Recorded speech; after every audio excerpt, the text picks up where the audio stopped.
بسم اللہ الرحمن الرحیم۔ سیدنا امیر معاویہ رضی اللہ تعالی عنہ اور سیدنا علی المرتضیٰ رضی اللہ تعالی عنہ کے درمیان کچھ منافقین، روافض اور خارجیوں کی وجہ سے تعلقات کشیدہ رہے، اور ان حالات کے اندر جب ان کے آپس میں کچھ جنگیں بھی ہوئی، ناراضگیاں ہوئی، بیچ کے ان باطل گروہوں نے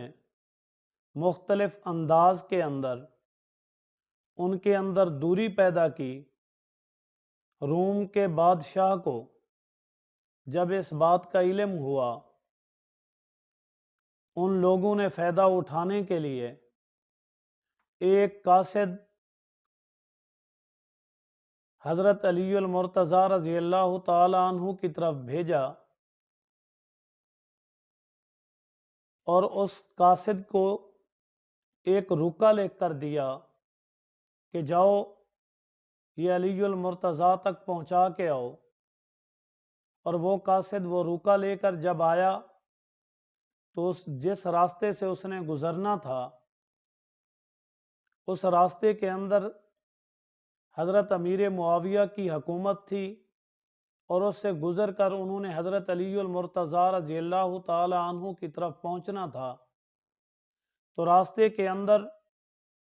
جب یہ رکا، پکڑا گیا،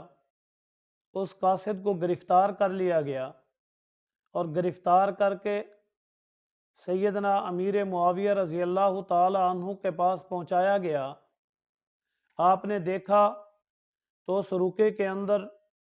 سیدنا علی المرتضیٰ رضی اللہ تعالی عنہ کو انہوں نے ایسی باتیں لکھی کہ آپ کی حکومت کمزور ہے، اور ہم آپ پر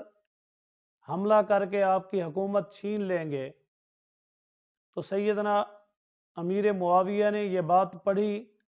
اسی رکے کے پیچھے لکھا کہ اے رومی کتو،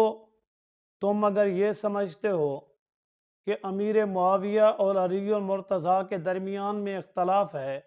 اور ہم اس سے فائدہ اٹھائیں گے، یاد رکھو اگر تم نے یہ جرت کی، یہ ہمت کی، حملہ کرنے کی غلطی کی، تو امیر معاویہ علی المرتضیٰ کی فوج کا سب سے پہلا سپاہی ہوگا جو تمہارے خلاف لڑے گا۔